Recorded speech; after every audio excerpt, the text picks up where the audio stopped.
Alright, I'm back. It's my first video in a couple of months. Been sort of saving up a bit of a stash that's worthy of showing.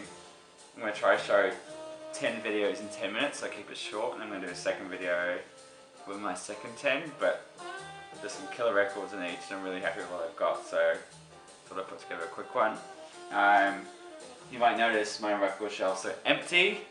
I haven't actually sold my collection, but I've been putting in these little slabs that I got done up at work that go in the back, and it just means that the records can sit flat against these and look a lot neater in the shelf. So they're super glued in there and they're drying as we speak. And at the moment I've just got this on, which is John Coltrane live at the Village Vanguard on Impulse. So I got this on eBay, Japanese press in absolutely mint condition. So happy to have this. It's been sort of high on my Coltrane Impulse want list for a while. I love it. It's got a really nice, really cool club vibe to it. It's very, very tonal. You hear a lot of textures and details, and it's not particularly quick or fast playing. It's not quite free jazz yet, but it's definitely heading in that direction. It's just, yeah, got a really cool club, chilled out vibe. So that's John Coltrane live at the Village Vanguard on the Impulse label, and it's got the cool Impulse thing on the back. So this is near mint. So that's what's going on in the background. I picked this up while I was in oh, by the way, I should say, a lot of these I bought in New Zealand, where I'm from. I went and visited the family recently, and I went to a couple of record stores and picked up some great records. This is Free Jazz, the Ornette Coleman double quartet. I've heard this is fantastic, and I gave it a quick play, and it was amazing. It's a double quartet, so I think it's like two players and two bassists and two drummers, and then playing different stereo channels. But you just got to hear this just for the fact that it's a double friggin' quartet. Yeah, this is a milestone. This is fantastic. It's very free, very open. Sounds, yeah, I don't know how to describe it. It's just, there's definitely a lot going on at once, and it's just solid. I mean, there's just two tracks. I mean, both are like over half an hour each, and they just pump through it. It's brilliant. So yeah, Free Jazz, a collective improvisation by the Ornette Coleman double quartet. It's on Atlantic. And it's in a beautiful little gatefold there. The artwork's done by Jackson Pollock, who is also of Stone Roses' debut album. He did the cover art for that. Just an interesting note. Oh, what's your time? Okay. King Crimson, In the Wake of Poseidon. I got this because I know it's meant to be a psych prog classic. I gave this a listen the other day for the first time. I had to have it on quite low because it was late at night, but this is also stunning. Blew me away actually. I didn't know what to expect. I was expecting a bit more full-on prog, but it's definitely more, not really song-driven, but yeah, I don't know. It's very cool. Lots of guitar solos. And I think first side is quite mellow. There's nothing really happens. Well, not nothing, but definitely builds up and goes on from there. So that's King Crimson, In the Wake of Poseidon. Let's open up. It's got a cool little gatefold there. There we go.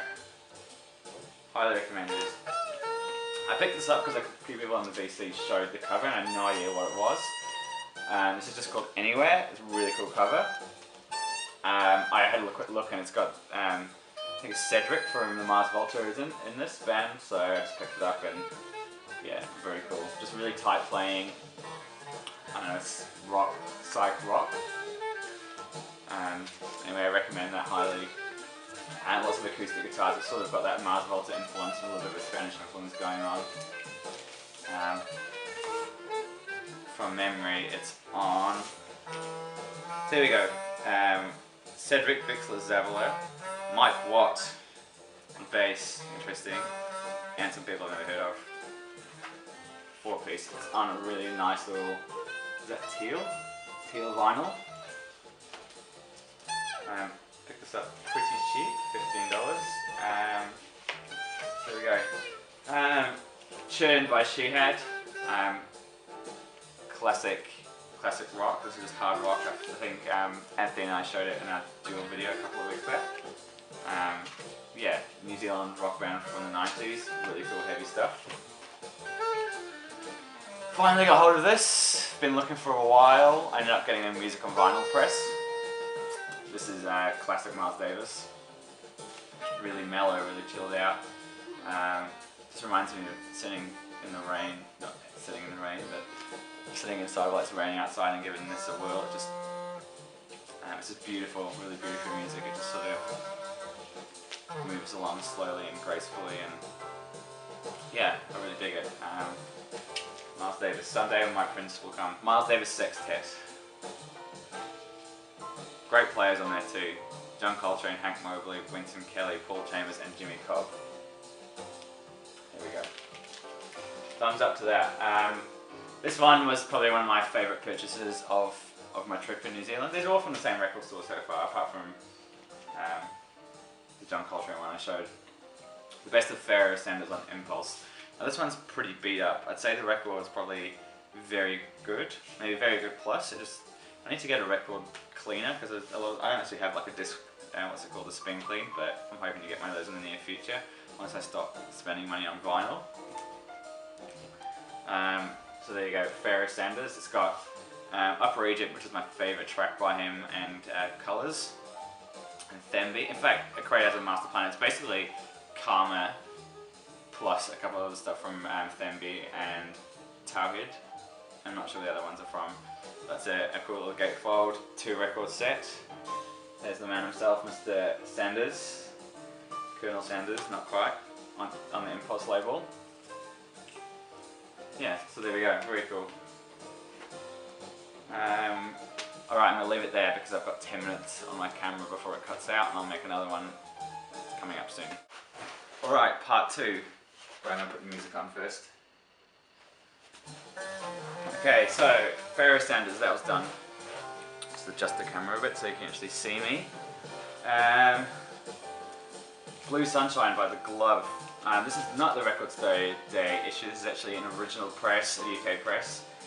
This is obviously Susie and the Banshees, well, Susie, Sue and Robert Smith and The Cure's little side project. I'll admit I haven't heard this yet, I just know it's excellent. I haven't heard it, I'm just buying it because I know I'm obviously a fan of Susie and the Banshees and a huge Cure fan. I'll show you the label there, kind of cool. There we go, The Glove. So I can't even comment, I'm not going to pretend I know what this sounds like. I assume it's basically a mashup between Susie and Robert Smith. Anyway, that was cool to find. I just picked it up because it was like $14, nice and cheap. This is Miles Davis. It is, let me just check that, Friday and Saturday nights at the Black Hawk, San Francisco. This is a live album. Very cool. I think there's a couple of volumes or something, I'm not quite sure what's going on. A couple of tracks are different on, I have a downloaded version, it's got a couple of different songs, but I think this is volume 1 and volume 2 because it's a double vinyl. Nice little gatefold. I love reading these little stories here in the gatefolds. They're just really informative when you're listening to the music. Yeah, it's basically Miles Davis with a nice little live vibe going on. I really dig it. Music for films, Brian Eno. I hadn't heard this before, but again, how are you gonna find new music if you don't just blind buy some of this stuff? This is so good. I didn't know what to expect. I'd only heard a couple of little bits of Brian Eno here and there, but I love this. Just really cool ambient stuff. I think they were initially meant to be music for films and ended up making it onto a record. This is an Australian press, but it sounds great. It's in great condition. Can't really say much about it. But I really dig it. And there it is, Brian Eno, music for films. Mr. Brett Helm told me to get this. Well, he didn't tell me, but he talked about it and then it made me want it. I haven't listened to it yet. I know this is something to do with Bauhaus, who I know and kind of know about 5 or 6 songs. I don't really like them. I haven't discovered them much further. I know like The Sky's Gone Out and In the Flat Field, and obviously the self-titled one moderately well. This is the 11 Rockets. I think it's after Barhouse from what he was saying, and now on Vegas Banquet. Again, can't really comment on that one, but it's cool.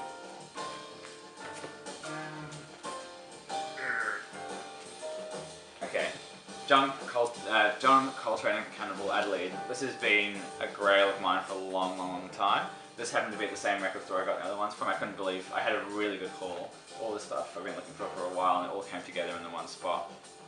Cannibal Adelaide, John Coltrane, Wynton Kelly, Paul Chambers, and Jimmy Cobb.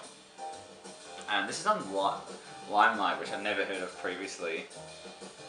I still don't know anything about them. But again, this is really cool. Comes with a little booklet. Some information there. It's really beautiful packaging. It's on this. You can tell it's made in the 70s by the really thick cardboard. The beautiful packaging. This is in mint condition as well. I haven't put this on yet. I know what it sounds like. I've had it on MP3 for a while, but I assume hearing on here is going to take up to a whole new level. Another level! Yeah, so that's that one. Awesome stuff. Picked this up yesterday. Sun Ra, My Brother the Wind. I know a couple of albums. I really like Sun Ra's Languidity. Obsessed with that. But I saw this because I love the artwork, and it was relatively cheap. I haven't heard it yet again. I know what the Sun Ra stuff sounds like, but I would highly recommend it, even though I haven't heard it. But the Sun Ra, I assume most of it is excellent anyway. It sounds like he released a fucking lot of stuff, like just hundreds of recordings. I think this is a reissue. I assume it's a reissue because it's almost in perfect condition. You would never find something like this out in the wild without it being a reissue and being so clean. Yeah. My Brother the Wind, Sun Ra, and his Intergalactic Infinity Orchestra. Not the Space Orchestra anymore. Color Haze Temple. Color Haze - Temple. Really cool stoner rock, really tight playing. Lots of builds up and builds down, and I think there's a couple of bits of vocals, but it's mainly instrumental. Experiencing more technical difficulties there. The battery died. As you can see, the record charger magically filled themselves. That's because I was charging the battery while I was doing it. Yeah, so Color Haze Temple. Fantastic stuff. Beautiful little inside gatefold there. Yeah, so as I was going to say, this came out, I think it was early 2000s, but I could be wrong. Anthony played this to me and it blew my mind hole right open. It says in the back here, play loud for full dynamic range. So yeah, very cool. This came in today. This is wow. Fucking wow. John Coltrane on Japanese pressing. Jesus Christ, this is insane. This is just a monster of a record. It's just noise really, but it's amazing. So much power and intensity and the tension in there as they're playing, and they just rip right through you really.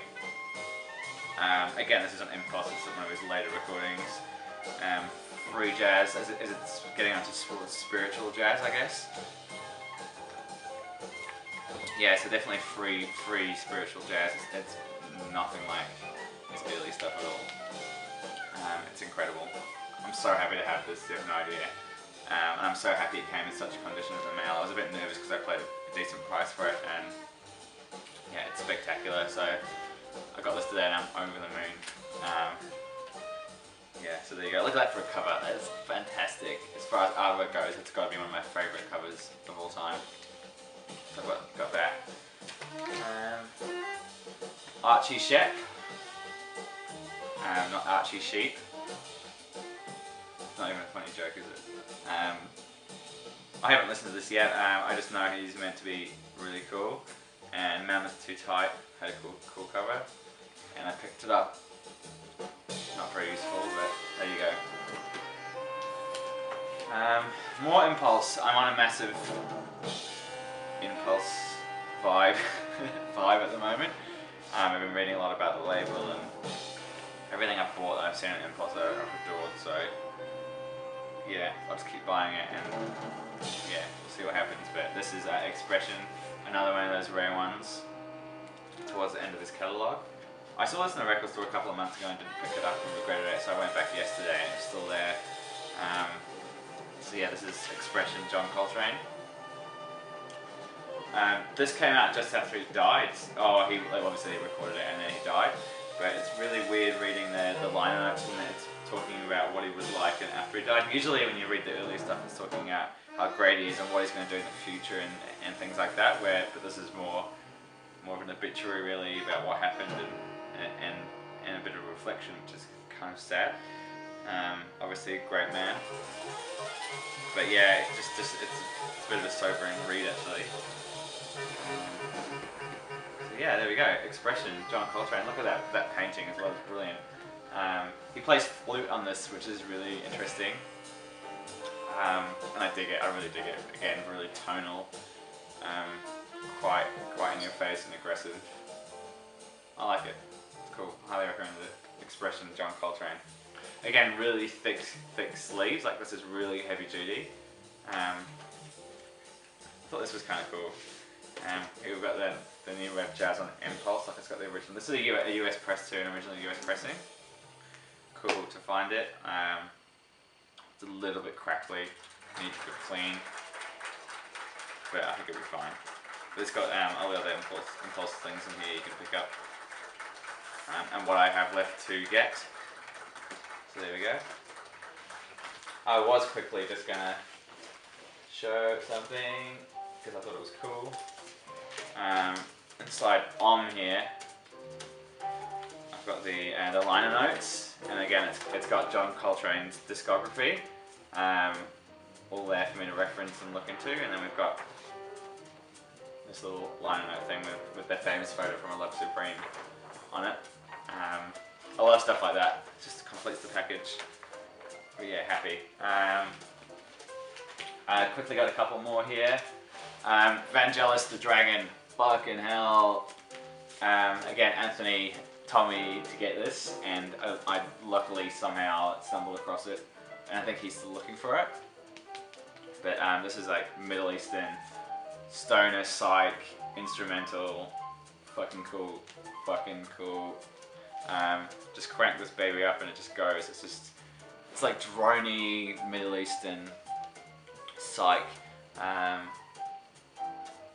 Some sort of stonerish guitar solos in there. Oh yeah, again, this was released in 1971, so there's no Vangelis synthesizers and stuff like that going on in there. Yeah, really cool. So it's just guitars, bass, drums, and a keyboard. So cool. I can highly recommend it. Look at that for a cover. The artwork just says it itself, doesn't it? Yeah, I think this was like, there's some deal with this. It was recorded without, it was released without his permission or something. So it's on Charlie Records. I'm not really sure what the full story is, but apparently they're sort of unofficial. Final Coltrane. I know you're probably all sick of seeing John Coltrane, but I had to show it. This is a weird sort of live, I think it's quite rare recording, live in Antipodes. I was going to say Antipodes, but it's not. It's Antipodes. Anyway, this is a French recording. I think it's I think a few artists play here. It's in the south of France, a small little village. It's just a little snippet of that. So it's got, I feel like I've shown this record before now I think about it. Anyway, I'll talk through it again. 9 impressions, my favourite things, and Blue Vaults. Yeah, 20-minute version of my favourite things, which I really enjoyed. Yeah, this is incredible. Yeah, the microphones are quite up close on this. And you can hear the way he plays and the bass plays, and you almost hear him pull the strings and when you hear him blowing into the sax, and yeah, it's an incredible sound. I love it when you hear stuff like that. Yeah, very cool.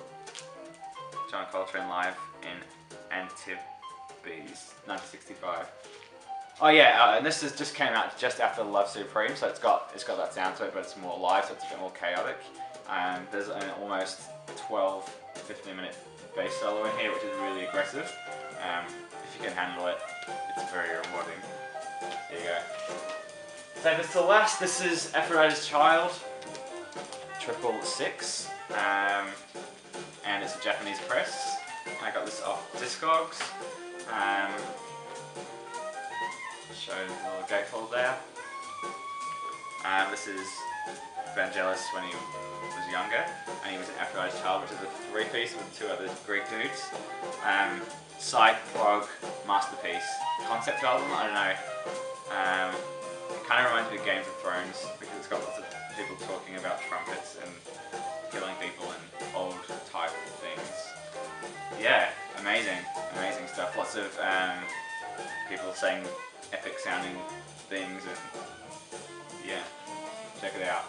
Definitely worth it. Again, Anthony, thank you for blowing my mind and opening my mind to all this cool shit, because otherwise I'd probably still be listening to The Shins and Vampire Weekend and David Bowie. Alright, thanks VC.